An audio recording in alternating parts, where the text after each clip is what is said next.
The next couple of episodes till the wedding are tough for me. 'Cause I am very much torn with this. I enjoyed having finally Daniel's ex-girlfriend Sara introduced. She was only mentioned in season 1 and I thought then already it would have been interesting seeing her side of the story.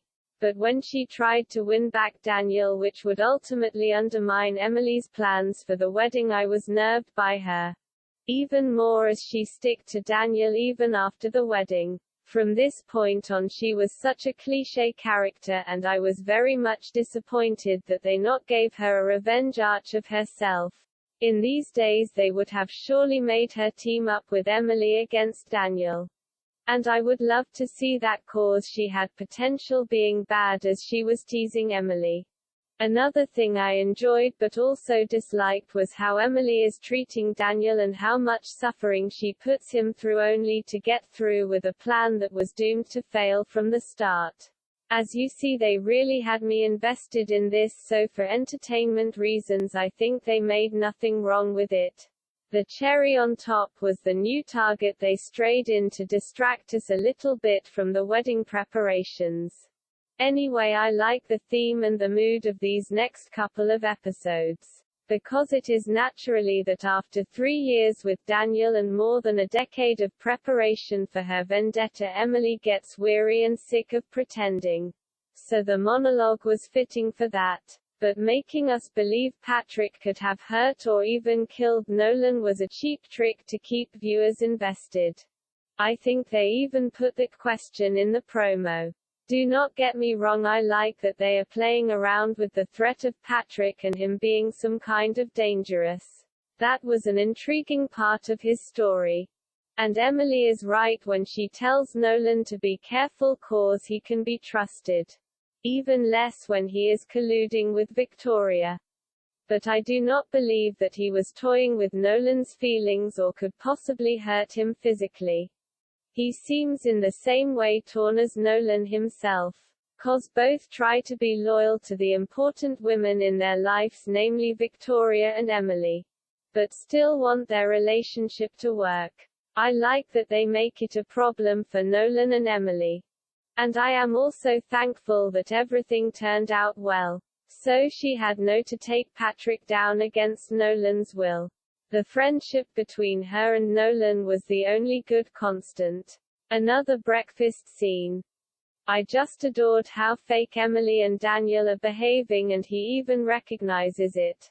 And again balancing out with this sweet little scene of Aiden and Emily. I was thrilled to see them back together, and I can look forward to most of my favorite scenes with the two. About Conrad trying to sell Grayson Manor. I almost forgot that they had this huge money problems, and I think the authors, too. 'Cause they never mentioned it again. So I can understand his move since the manor must cost a fortune and therefore maybe also worth as much. What I still do not understand why it is such a problem if the Graysons would sell this house and move to the city. Would it be a problem or her to track them all down? I cannot imagine that it would have been that hard to her to keep tracks of Conrad and Victoria. They already are living in separate spaces and Daniel stays with Emily in the beach house, so what? They could have moved back to the city as well. Daniel has an apartment there which we saw only in the first episode. A change of scenery would not have been ideal, but surely not that big of a problem as she paints it to be. Anyway, I liked her little stunt with Aiden, making it appear as if the houses near the beach are in danger to fall into the ocean. And this is not so far-fetched as it sounds, 'cause many house owners in California and the Hamptons really have that problem. 'Cause they built their house in too much narrow of the beach. About Daniel meeting Sara again. This was surprising. I had totally forgot about her. But it was a really smart move of Charlotte and the writers. The story of that accident in which he left Sara nearly paralyzed was intriguing from the moment he told Emily about it in season 1. Bringing this girl back into Daniel's life gave us a compelling roller coaster of feelings. And by the way, she is a real beauty. If they had dressed her up like Emily, I am sure she could compete with her. But since we have with Emily, Victoria, Charlotte and Margot enough female characters that dress to impress, Sara was a nice down-to-earth type. And refreshing naive, too. And from the beginning I like that she adds this working-class perspective. Since Declan's and Formander's death, it is Jack alone who holds the torch for the underprivileged so-called little people. Too bad that this strong speech of her was the best performance. I was immediately hooked by her drive and that she was that brave confronting him with all of his flaws. So I was very much disappointed that she fell back into his arms when she had the chance. Would have been a far better story if she had conserved that rage and righteous anger. But I guess this is maybe even more accurate and realistic since Daniel is charming, good-looking and still a good catch for most girls, so why should she not take the easy way by hooking up with him again? About Daniel and Charlotte, I like his reaction shows again that he is not that far gone yet, and he surely can afford paying her medical bills with his new job, but I hate how Charlotte falls back into Victoria's footsteps. Her scheming that way and toying with both Sara's and Daniel's feelings was just such a low move. I know Emily is the one responsible for all this mess cause she cannot let go of her revenge plan. But if it was not for Charlotte and Victoria, Sara would not have stepped back into Daniel's life. And he would not have been that confused and torn between the responsibility for Emily and his renewed feelings for Sara. About Emily's phone call with Daniel.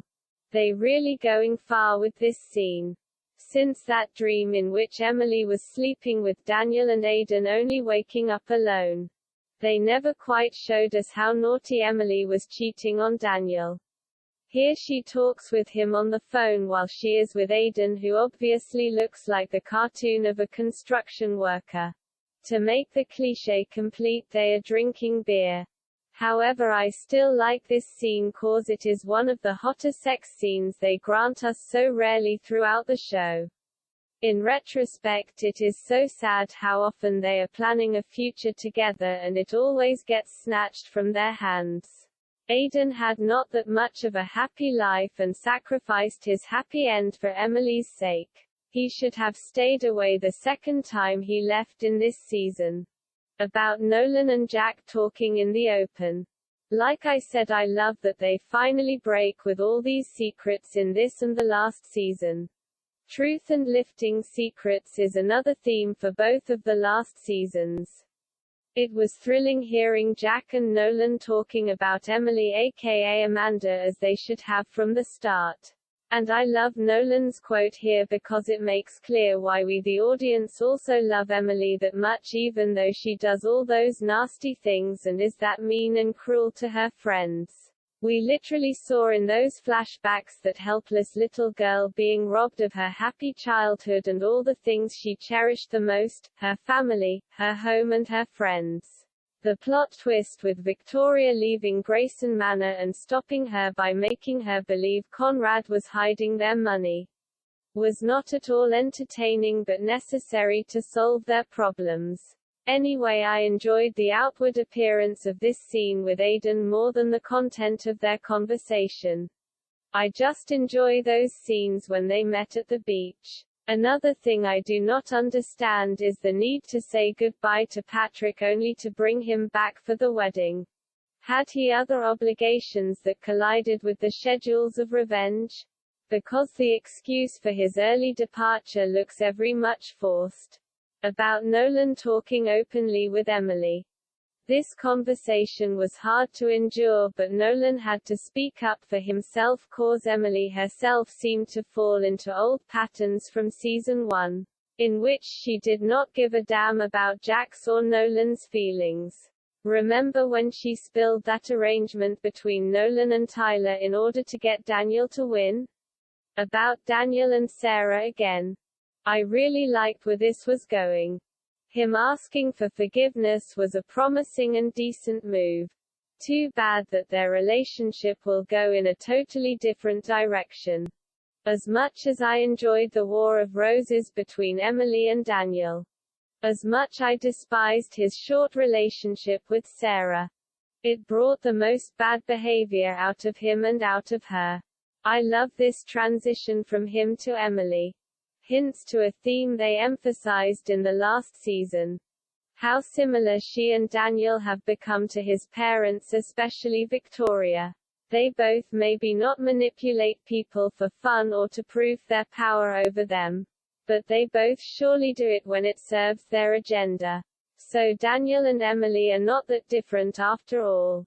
I like the level of comfort Aiden provides in this scene. He really understands her like no one else. Not even Nolan is as close with her. And what she said in that hot scene earlier is true.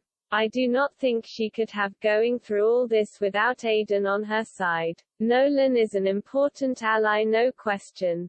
But Aiden keeps her going when she has doubts or is in danger to fall apart. About the last scene. This was a little nice scene which served its purpose to keep us waiting for the next episode perfectly. Because finally revealing her plan was something we all anticipated long enough. And I love how reluctant she is speaking.